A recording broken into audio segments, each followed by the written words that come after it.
tomto tutoriálu se budeme učit pracovat se službou fondy úložišť.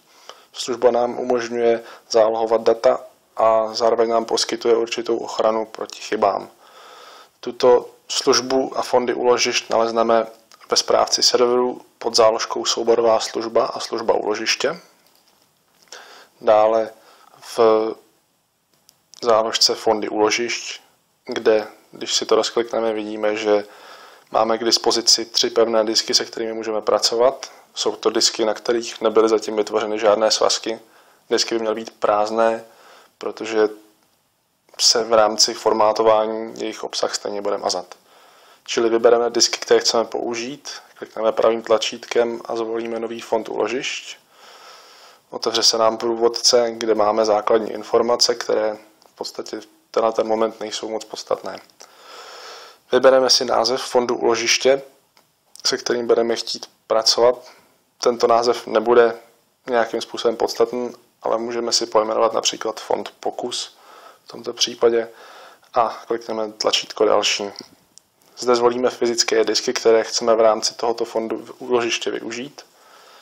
Můžeme buď automatické, jednotka k výměně záchodu slouží jako jednotka při možném poruše. Jedeme dál, zde vidíme celkový přehled a potvrzení. Klikneme na vytvořit, to by nemělo trvat moc dlouho a zavřeme. Nyní vidíme, že se fond pokus uložil a my na něm musíme vytvořit nový virtuální disk. To bude první, co potřebujeme udělat. Opět se otevře průvodce, vybereme, který fond úložišť máme na mysli a se kterým chceme pracovat. Zvolíme si název virtuálního disku, na kterém později budeme vytvářet ještě svazek. Rozdíl mezi diskem a svazkem by měl být v tuto chvíli už znám. Zde si můžeme vybrat, jestli chceme mít jednoduchý disk, zrcadlený, anebo s paritou. My si vybereme s paritou, proto jsme si taky vytvářeli 3 pevné disky, které jsou minimálním požadavkem. Vybereme si, jaký typ paměti chceme, jestli pevný nebo dynamický. Dynamický je možné později rozšířit, pevný už se nedá rozšířit a většinou vychází maximální velikosti. Určíme si velikost například 20 GB, což by mělo naprosto dostačovat. A jedeme na další. Zde máme opět přehled a klikneme tlačítko vytvořit. Toto může trvat trochu delší dobu a po dokončení se nám rovnou inicializuje vytváření svazku v rámci disku, který jsme vytvořili. Vybereme si opět, s jakým diskem chceme pracovat a vybereme si velikost svazku, která se na disku má vytvořit.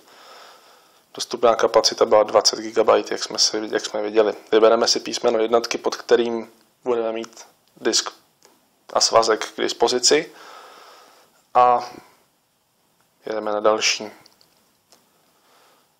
Systém souboru necháme NTFS, REFS je novinka, která je pouze pro Windows Server 2012 a Windows 8, ale my v podstatě se jí zabývat nemusíme. Velikost alokační jednotky necháme výchozí a jmenovku svazku si vytvoříme jako volume, což je svazek.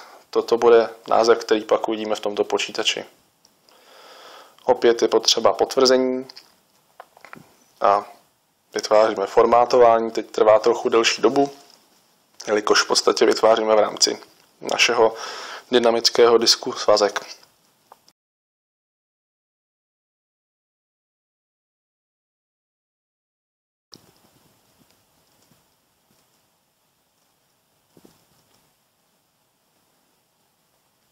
Tak, to končíme a nyní se můžeme podívat do tohoto počítače, kde nalezneme disk, který jsme právě tvořili. K disku pak lze přidávat i další disky nebo kombinovat jejich velikosti.